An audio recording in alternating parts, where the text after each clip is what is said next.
ये ना कि प्रॉफिट सल्लल्लाहु अलैहि वसल्लम सेड कि दुनिया में सबसे बड़ा फितना जो आदम अलैहिस्सलाम से लेके क़यामत तक आएगा वो कौन सा फितना है? दज्जाल का फितना। यानी this shows you the seriousness. और सहाबा कहते हैं कि प्रॉफिट सल्लल्लाहु अलैहि वसल्लम जब हमें वार्न करते थे दज्जाल के बारे में, his eyes used to turn red, और आवाज ऊंची हो जाती थी और वो ऐसे डराते थे जैसे अभी पीछे से निकल के अभी सामने आ जाएगा हमारे, और हम डर जाते थे कि पता नहीं क्या चीज है। तो दज्जाल का जो फितना है सबसे बड़ा फितना है। और आज का दौर में समझता हूँ कि दज्जालिक सिविलाइजेशन, दज्जाल तो अभी नहीं आया लेकिन दज्जालिक सिविलाइजेशन पूरी की पूरी हम पे हावी हो चुकी है। कैसे? ये आपको पिक्चर क्या बताती है, इसमें क्या क्या चीज आपको नजर आ रही है, हैंड्स क्या डिपिक्ट कर रहे हैं, आपको हावी हो जाएंगे आप पे इल्यूजन्स, माइंड कंट्रोल, ठीक है। और ये माइंड कंट्रोल किया जा रहा है। ये जो आपको डिफरेंट फेसेस नजर आ रहे हैं, ये आपको क्या नजर आ रहे हैं? Deception, okay correct. ये जो आपको पिलर नजर आ रहा है वन आई, ये वन आई का कांसेप्ट भी क्या है, डॉक्टर साहब रहमतुल्लाह बड़ा अच्छा समझाया करते थे। सलफ की तशरीह नहीं है लेकिन वो मैं उनसे किसी हद तक एग्री करता हूँ। कहते थे इंसान की दो आंखें, एक स्पिरिचुअल आई और एक मटेरियल आई। दज्जाल की जो वन आई है वो डिपिक्ट की गई है मटेरियल आई से, यानी he will talk about materialism, that's it. Spiritual I close कर लेंगे उसके जो फॉलोअर्स है ना, इसलिए वन आइड उनको कहा गया, उसके फॉलोअर्स भी वन आइड होंगे क्योंकि एक आंख उन्होंने बंद कर लिया, स्पिरिचुअल आई, स्पिरिचुअल कनेक्शन उन्होंने खत्म कर दिया अपना। अब all what's left is materialism and they will talk about materialistic values, that's it. तो ये सारी जो इल्यूजन आपको नजर आ रहा है, डिसेप्शन नजर आ रही है, डबल फेस लोग हैं, और ये पिरामिड नजर आ रहा है, वन आई नजर आ रही है, हैंड से आपको जो है माइंड कंट्रोल नजर आ रहा है, ये सारी चीजें आज हमारी मॉडर्न सिविलाइजेशन का हिस्सा है। नबी सल्लल्लाहु अलैहि वसल्लम ने कहा कि whoever hears of Dajjal let him not go near to him, because एक बंदा बड़े से बड़ा मोमिन जाएगा उसके करीब, लेकिन वो उसे ऐसे आर्गुमेंट्स देगा कि वो बड़े से बड़ा मोमिन भी उससे कायल हो जाएगा। ये डिपेंडेंसी का एलिमेंट है उसमें। ह्यूमन बीइंग उसकी सिविलाइजेशन पे बहुत डिपेंडेंट हो चुके होंगे, इसलिए उससे जान छुड़ाना बहुत मुश्किल है। एक बंदे ने आलिम से पूछा कि उसके माथे पे तो काफिर लिखा होगा, तो हाउ इज इट पॉसिबल कि हर मुस्लिम तो पढ़ लेगा, हमें तो पता लग जाएगा वो दज्जाल है, so how you are saying कि जी वो उसके माथे पे काफिर लिखा होगा फिर भी हम उसे फॉलो करेंगे? तो उन्होंने कहा कि देखिए आप सिगरेट पीते हैं तो इत्तेफाक से वो पीता था। तो उन्होंने कहा कि सिगरेट पे आप नहीं लिखा देखते कि तंबाकू नोशी सेहत के लिए मुजर, फिर भी पीते हैं, क्यों पीते हैं? उसने कहा कि हाँ मैं समझ गया, एडिक्टिव, सिगरेट बहुत ज्यादा एडिक्टिव है। तो यही बात है कि दज्जाल की सिविलाइजेशन एडिक्टिव है बहुत ज्यादा, क्योंकि मटेरियलिस्टिक वैल्यूज की बात करती है, क्योंकि उसमें ऐसे एलिमेंट्स मौजूद हैं जो ह्यूमन फॉल्स नेचर को जो है बहुत ज्यादा अपील करते हैं। वो क्या है कि देखिए डिपेंडेंसी ऐसे है कि उन्होंने एक स्टैंडर्ड बना दिया वेस्टर्न सिविलाइजेशन ने, वो स्टैंडर्ड यूएन है, यूनाइटेड नेशन। अब यूनाइटेड नेशन डिफाइन करेगा कि सेरेमनी किस तरह होनी चाहिए, सेरेमनी में म्यूजिक होना चाहिए, जिस सेरेमनी में म्यूजिक नहीं है वो एब्नॉर्मल सेरेमनी। ये किसने स्टैंडर्ड डिफाइन किया? इस्लाम ने तो नहीं किया ना, तो यूनाइटेड नेशन ने या उनकी बाकी चीजों ने डिफाइन किया, मूवीज ने। शादी किस तरह से होनी है पूरा स्टैंडर्ड डिफाइन है, स्कूल के फंक्शंस कैसे होने हैं स्टैंडर्ड डिफाइन है, फ्री मिक्सिंग का एक स्टैंडर्ड डिफाइन है, ह्यूमन बीइंग्स के ड्रेस कोड तक उन्होंने डिफाइन कर दिया। अगर आपकी गर्लफ्रेंड नहीं है तो you are known as abnormal, अगर किसी का बॉयफ्रेंड नहीं है तो उसे एब्नॉर्मल कहा जाएगा, क्योंकि एक स्टैंडर्ड डिफाइन हो गया। अब उसकी सिविलाइजेशन के स्टैंडर्ड्स होंगे, वो सिविलाइजेशन के स्टैंडर्ड इतने जो है एडिक्टिव होंगे कि नबी सल्लल्लाहु अलैहि वसल्लम ने वार्न किया है कि beware wherever you see Dajjal flee you should run away. अब इसको मैं इस तरह से समझता हूं, देखें कि दज्जाल से हम बच सकते हैं इस दौर में भी, हालांकि इसमें बहुत एडिक्टिव है उसकी सिविलाइजेशन। एक हदीस में तो आता है कि ऐसे दौर में जंगलों की तरफ चले जाओ और दूर हो जाओ ये इस सिविलाइजेशन से, लेकिन इसका सोल्यूशन हो सकता है। सोल्यूशन ये है कि उसके जो टूल्स हैं उसकी सिविलाइजेशन के, मिसाल के तौर पर मैं टेलीविजन को एक बहुत बड़ा टूल समझता हूं दज्जाल की सिविलाइजेशन को। अब बात यह कि टेलीविजन से आप भाग जाएं, टेलीविजन को देख के आप दौड़ लगाएं, क्योंकि नबी सल्लल्लाहु अलैहि वसल्लम ने कहा कि wherever you see Dajjal flee. ये मेरी इंटरप्रिटेशन है, यू मे डिसएग्री। मैं टेलीविजन घर में रखना पसंद नहीं करता, क्योंकि टेलीविजन से जो है ना वो वही चैनल्स आएंगे, वही मीडियम आएगा, और उस मीडियम में क्या दिखाया जा रहा है, पूरी सिविलाइजेशन प्रमोट की जा रही है। तो इस तरह मैं समझता हूँ वी आर डिपेंडेंट अपॉन दज्जाल। जब हम उसके टूल्स को ले आएंगे अपने घर में तो हम डिपेंडेंट हो जाएंगे, हम एडिक्टिव हो जाएंगे उसकी चीजों में, हम उस फैंटेसी वर्ल्ड में जाएंगे ज्यादा म्यूजिक, टेक्नो, और वो पार्टी का माहौल, योलो का माहौल, और वो सारे सिनेमाज और जो फैंटास्टिक चीजें वो दिखाते हैं, ग्लैमर जो दिखाते हैं, वो भी हदीस आगे आएगी। लेकिन बात यह है कि उस पर डिपेंडेंट बहुत होगी इंसानियत, इसलिए मेजॉरिटी दज्जाल को फॉलो करेगी और बड़े कम लोग जो है उससे छुटकारा पा सकेंगे। इकोनॉमिक सिस्टम हम देखें कितना डिपेंडेंट है, इतना डिपेंडेंट है जान नहीं छुड़ाई जा सकती। अब उलमा ये कहते हैं कि आप लेसर इवल की तरफ जाएं, अब बैंक में अकाउंट तो खुलवाना है, हर हाल में खुलवाना है, करंट में खुलवा लें। अब दज्जालिक सिविलाइजेशन जो है आप देखें, आप न्यूयॉर्क चले जाएं तो बड़ा कम चांस है इंसान के बचने का, वहां पे जो स्ट्रिप क्लब्स हैं और ये सारी जो एक ग्लैमर की दुनिया है वहां पे इंसान खो जाता है, वहां पे जाके दुबई चले जाएं वहां पे इंसान खो जाता है, और यही दज्जालियत है। दज्जाल का मतलब है दजल, दजल से निकला है, दजल का मतलब है धोखा, यानी कि डिसेप्शन।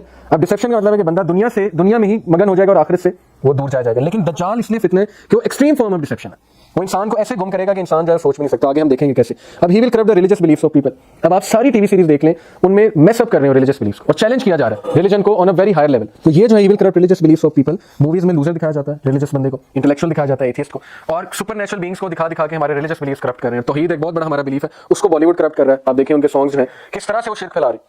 वो जो उनका एक सॉन्ग है, तेरे नाम से जी लूं तेरे नाम से मर जाऊं। अब ये क्या है? मुसलमान तो कहते हैं कि से अल्लाह कहते हैं कि से कुल इन्ना सलाती व नुसुकी व महयाया व लिल्लाहि रब्बिल आलमीन, कि मेरी डेथ, मेरी मौत, मेरी जिंदगी और मेरी सारी की सारी जो है वर्शिप है वो किसके लिए? अल्लाह के लिए। लेकिन वहां पे वो किससे एसोसिएट कर रहा है? लड़की से। किस तरह से सबकॉन्शियसली यूथ को सिखा रहे हैं कि इश्क सब कुछ है, इश्क खुदा, इश्क जो है वो रिलीजन से भी ऊपर है। और ये भी आजकल का जो नारा है ह्यूमैनिटी इज रिलीजन, ये humanity is the greatest religion, ये भी इसका भी बड़ा हम क्रिटिकल एनालिसिस करते रहते हैं। ये भी एक फितना है, लोगों को एथिज्म के लिए जाने का एक दरवाजा है। अब व्हाट इज ह्यूमैनिटी? पहला क्वेश्चन तो ये, what are the standards of humanity? Humanity तो ये कहती है why humanity is the greatest religion, क्योंकि ह्यूमैनिटी किसी चीज से नहीं रोकती, बड़ी मासूम है।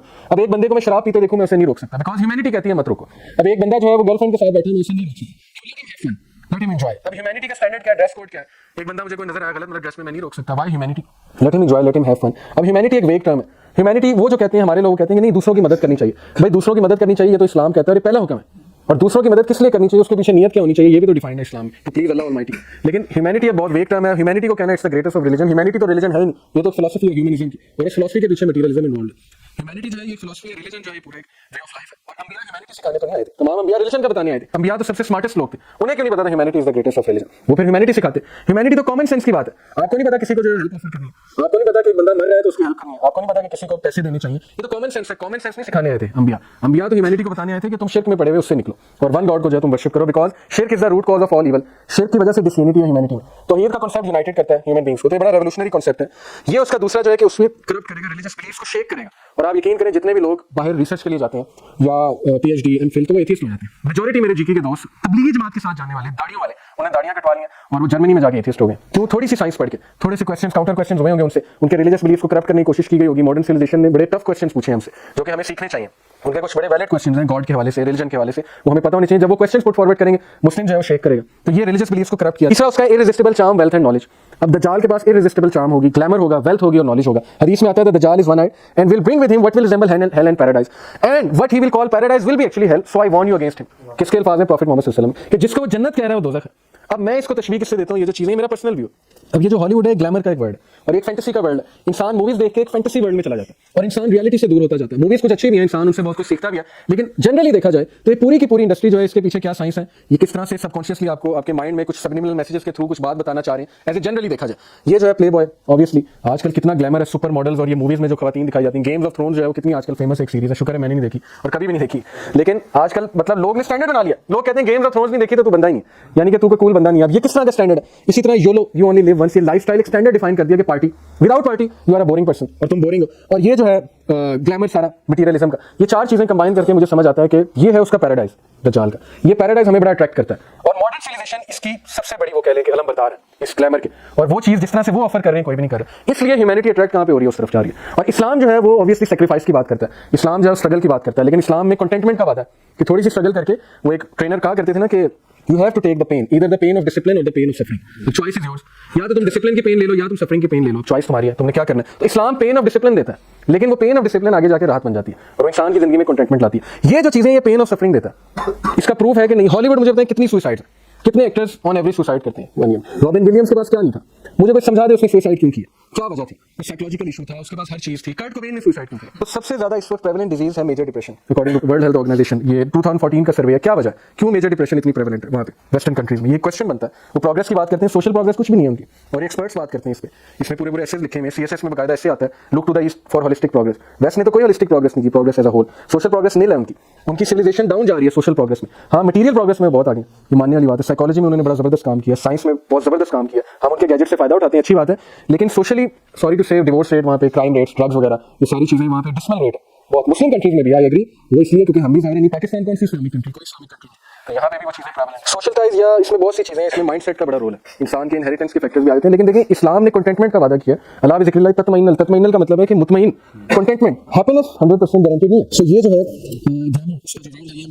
वेस्टर्न सिविलाइजेशन इसका अलमबरदार है और बड़े अच्छे तरीके से वो चीजें हमें